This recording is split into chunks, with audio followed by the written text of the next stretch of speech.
श्री गणेशाय नमः। श्री रामचरितमानस अयोध्या कांड 279वां दोहा।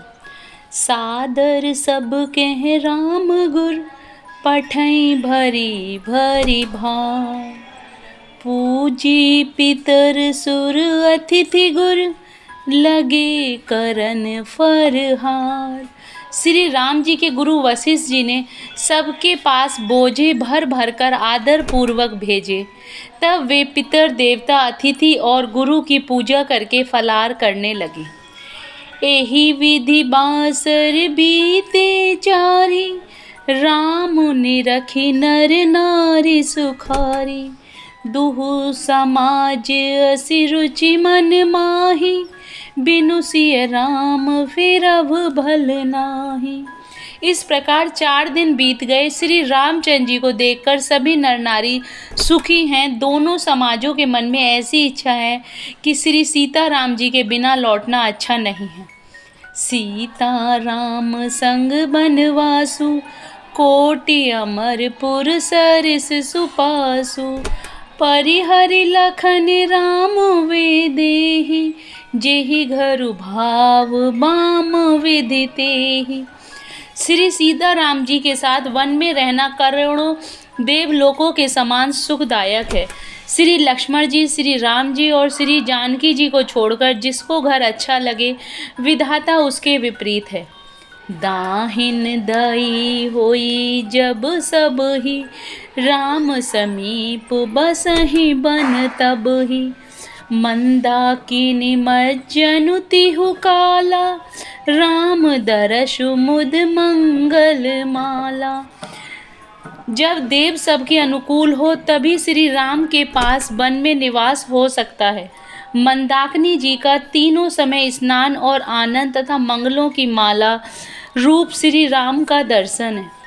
अटनु राम गिरि बन तापस थल, असनु अमिय सम कंद मूल फल।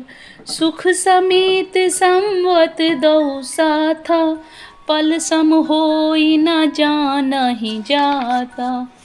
श्री राम जी के पर्वत, वन और तपस्वियों के स्थानों में घूमना और अमृत के समान कंद मूल फलों का भोजन 14 वर्ष सुख के साथ पल के समान हो जाएगा। बीत जाएंगे, जाते हुए जान ही ना पड़ेंगे। 280वां दोहा। एहि सुख जोग न लोग सब, कहीं कहाँ सुभागो। सहज सुभाय समाज दो, राम चरण अनुरागो। सब लोग कह रहे हैं कि हम इस सुख के योग्य नहीं हैं, हमारे ऐसे भाग्य कहाँ। दोनों समाजों का श्री रामचंद्र जी के चरणों में सहज स्वभाव से ही प्रेम है। एहि विधि सकल मनोरथ करहि, वचन सप्रेम सुनत मन हरहि। सिए मातु तेहि समय पठाई, दासी देखि सु अवसर आई। इस प्रकार सब मनोरथ कर रहे हैं। उनके प्रेम युक्त वचन सुनते ही मनों को हर लेते हैं। उसी समय सीता जी की माता श्री सुनैना जी की भेजी हुई दासियां कौशल्या जी आदि के मिलने का सुंदर अवसर देखकर आईं। सावकाश सुनि सब सिय सासु, आयहु जनक राज रनिवासु। कौशल्या सादर सन्मानी, आसन दिए समय सब आनी। उनसे यह कहकर कि सीता जी सब सासुएं इस समय फुर्सत में हैं, जनक राज का रनिवास उनसे मिलने आया। कौशल्या जी ने आदर पूर्वक उनका सम्मान किया और समोयोजित आसन लाकर दिए।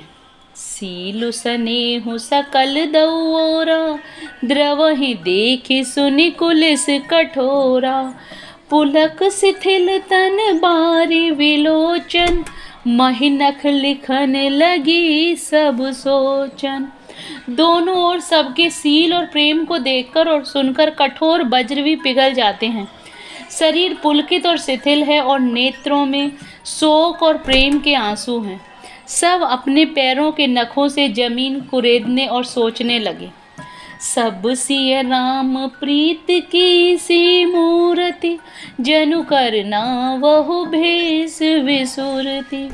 सिय मातु कह विधि विधु बाकी, जो पे फीनु फोर पविटा की। सभी श्री सीता राम जी के प्रेम की मूर्ति सी हैं, मानो स्वयं करुणा ही बहुत से वेश रूप धारण करके विसुर रही हो। सीता जी की माता सुनैना जी ने कहा, विधाता की बुद्धि बड़ी टेढ़ी है, जो दूध के फैन जैसी कोमल वस्तु को वज्र की टाकी से फोड़ रहा है, अर्थात जो अत्यंत कोमल और निर्दोष है उन पर विपत्ति ढा रहा है। 281वां दोहा। सुनहु सुधा देखी यही, गरल सब कर तूति करार। जेह तेह काक उलूक बक, मानस सकृत मरार। अमृत केवल सुनने में आता है और विष जहाँ तहाँ प्रत्यक्ष देखे जाते हैं। विधाता की सभी करतूतें भयंकर हैं, जहाँ तहाँ कौवे, उल्लू और बगुले हैं। हंस तो एक मानसरोवर में ही हैं। सुनि सोच कह देवी सुमित्रा, विधि गति बड़ी विपरीत विचित्रा। जोश जी पालहि हरहि बहोरी, बाल केली सम विधि मति भोरी। यह सुनकर देवी सुमित्रा जी शोक के साथ कहने लगी, विधाता की चाल बड़ी ही विपरीत और विचित्र है, जो सृष्टि को उत्पन्न करके पालता है और फिर नष्ट कर डालता है। विधाता की बुद्धि बालकों के खेल के समान भोली है। कौशल्या कह दोष न काहू, कर्म विवश दुख सुख क्षति लाहू। कठिन कर्म गति जान विधाता, जो शुभ अशुभ सकल फल दाता। कौशल्या जी ने कहा, किसी का दोष नहीं है, सुख दुख हानि लाभ सब कर्म के अधीन है। कर्म की गति कठिन है, उसे विधाता ही जानता है, जो शुभ और अशुभ सभी फलों का देने वाला है। ईस रजाई शीस सब ही के, उत्पत्ति तिथि ले विसहु अमी के। देवी मोह बस सोचहु बादी, विधि प्रपंच अस अचल अनादि। ईश्वर की आज्ञा सभी के सिर पर है, उत्पत्ति स्थिति और लय तथा अमृत और विष के भी सिर पर है, ये सब भी उसी के अधीन है। हे देवी, मोहवश सोच करना व्यर्थ है। विधाता का प्रपंच ऐसा ही अचल और अनादि है। भूपति जी अब मरब उर आनी, सोचहि सखी लखी निज हित हानि। सिय मातु कह सत्य सुबानी, सुकृति अवधि अवधपति रानी। महाराज के मरने और जीने की बात को हृदय में याद करके जो चिंता करती है, वह तो हे सखी हम अपने ही हित की हानि देखकर करती हैं। सीता जी की माता ने कहा, आपका कथन उत्तम और सत्य है। आप पुण्यात्माओं के सीमा रूप अवधपति महाराज दशरथ जी की ही तो रानी हैं, फिर भला ऐसा क्यों ना कहेंगे। 282वां दोहा। लखनु राम सिय जाहु बन, भल परिणाम न पोचू। गहवरी ही कह कौशिला, मोहि भरत कर सोचू। कौशल्या जी ने दुख भरे हृदय से कहा, श्री राम लक्ष्मण और सीता वन में जाएं, इसका परिणाम तो अच्छा ही होगा, बुरा नहीं। मुझे तो भरत की चिंता है। ईस प्रसाद आशीष तुम्हारी, सुत सुत बधुदेव सरी बारी। राम सपथ में कीन न काहू, सो करि कहूँ सखी सती भाव। ईश्वर के अनुग्रह और आपके आशीर्वाद से मेरे पुत्र और बहुएं गंगा जी के जल के समान पवित्र हैं। हे सखी, मैंने कभी श्री राम की सौगंध नहीं की, सो आज श्री राम की शपथ करके सत्य भाव से कहती।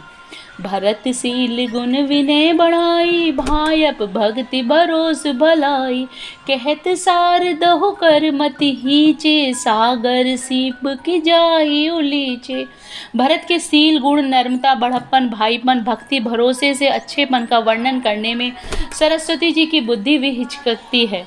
सीप से कहीं समुद्र उलीचे जा सकते हैं। जानहु सदा भरत कुल दीपा, बार बार मोहि कहूँ महीपा। कसे कनक मनि पारखि पाए, पुरुष परीखहि समय सुभाए।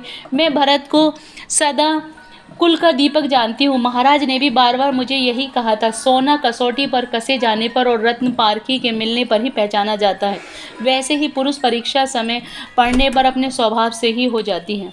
अनुचित आज कहब अस मोरा, शोक सने स्यानप थोरा, सूरि सूरि सरि सम पावनि बानी, भय सनेह विकल सब रानी। जय Shri Ram. Please like and subscribe the channel.